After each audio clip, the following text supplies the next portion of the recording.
174 laps to go, getting ready for a restart. Here's Jeff Hammond with today's State Farm Safety Report. In the past, we've talked about safety as it comes to tires, as far as the interliners and how important they are to the race car. But what about what holds the tire to the car itself? The rim, the wheel, if you want to say it, steel construction, 5 lug nuts. All of this right here is 15-inch design is because NASCAR understands that these cars, especially the right front, they're seeing 4,000 pounds of load when they enter the corner. So that's the reason why NASCAR and SFI work together to make sure they've got the proper wheel for the safe condition.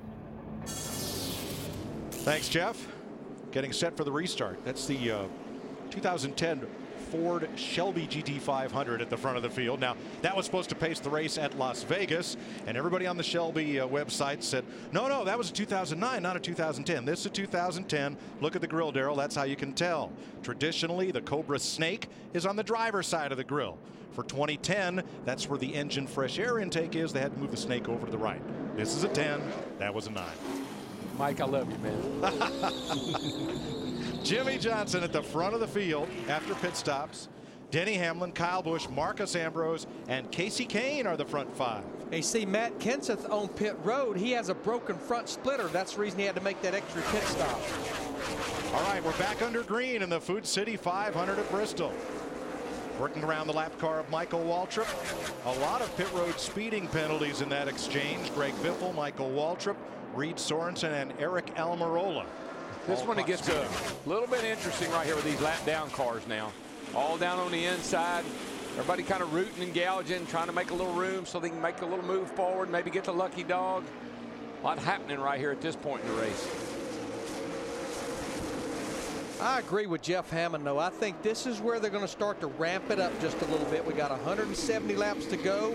As we say, business really about to pick up.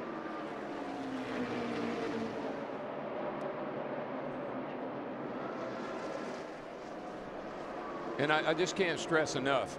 And folks, I'm sure if you work out at all, you know what I'm talking about. These guys have been out there now 330 laps. You get a little bit tired. You get a little bit, your focus is off just a tad from the beginning of the day. That's why you have to really stay up on the wheel. Kurt Busch battling David Reagan and trying to stay up in that high lane and move around some of the lap down cars. Kurt is 12th, Jeff Burton just ahead. Last year's winner here is 11th. You know what I mean about business picking up? We're at lap 333. Jimmy Johnson just ran his fastest lap of the race, as well as Marcos Ambrose in the 47 car back and forth. You know, that was the longest green flag run that we have had at 124 laps. The reports from the top 3, the 48 car, Jimmy Johnson, the tires look good. On the 11 of Denny Hamlin, showing some cords around the right front, and on the 18 of Kyle Busch, some cords showing right front and right rear. That's just about a perfect tire, because you didn't have to go much further. You're going to have to pit anyway, so you want your tires to be worn out, and that's almost perfect. Out of tires, out of fuel. How to come in. Montoya giving up a spot here to Ryan Newman coming off turn 4. Here they come. Newman on the bottom.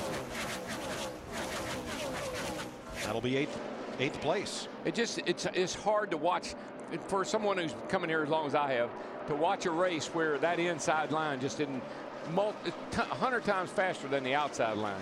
But today you can hold your own up in that outside pretty well. I've got to believe Ryan Newman and Tony Gibson, they were glad to see that caution. Remember, it wasn't long before that caution that Ryan Newman was reporting a vibration in that 39 That's car. Right. Dell, remember too, when they resurfaced this track, they put a progressive banking in it. The upper lane is banked more than the lower lane, and it has kind of been the tradition of tracks that are configured like this, that after the rubber gets worked in, that high groove is often faster than the short way around. Well, it certainly is in the race, because you get such a run off the corner. You get up high and you get that great run down the straightaway, and you can take the guy on the inside's light away and he can't go anywhere. You got him bogged down. Now Brian Vickers has had his problems. He cut a tire down, got to pit road, got it fixed, but didn't have any drive off turn 2. Watch the 83. Joey Logano is going to get to him and give him a wake-up call. So, man, you're holding me up. That's what I'm talking about. Now Joey's back in the 26th position, 1 lap down. One thing I like about this car, we've mentioned it many times, but the front bumper and the rear bumpers line up. They're flat. So you can give a guy a bump like that, and it doesn't spin him out.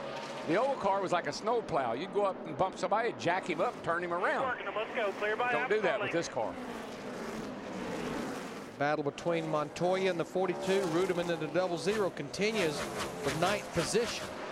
Martin Truex Jr. in the 1 car right now in 21st, 1 lap down. By the way, that last caution flag, Dale Earnhardt Jr. got the free pass, so he's back on the lead lap. Boy, Clint Boyer, I don't think he's been out of traffic the whole day in that 33. He's been working. Well, when you start back where he started back in 31st, you're going to be in traffic. But the guy I'm impressed with, Dick Berggren talked about his pit stop a while ago, was that 12 car, just a couple of cars up in front of Carl Edwards. Great run for David Stremme.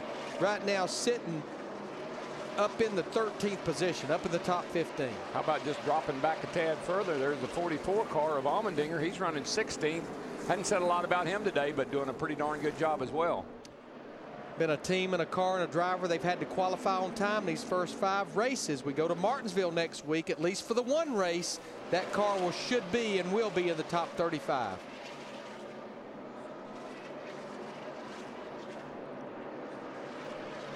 Jimmie Johnson has led since pit stops, and he's out in front of Denny Hamlin now by 0.8 of a second and 1.3 seconds up on Kyle Busch.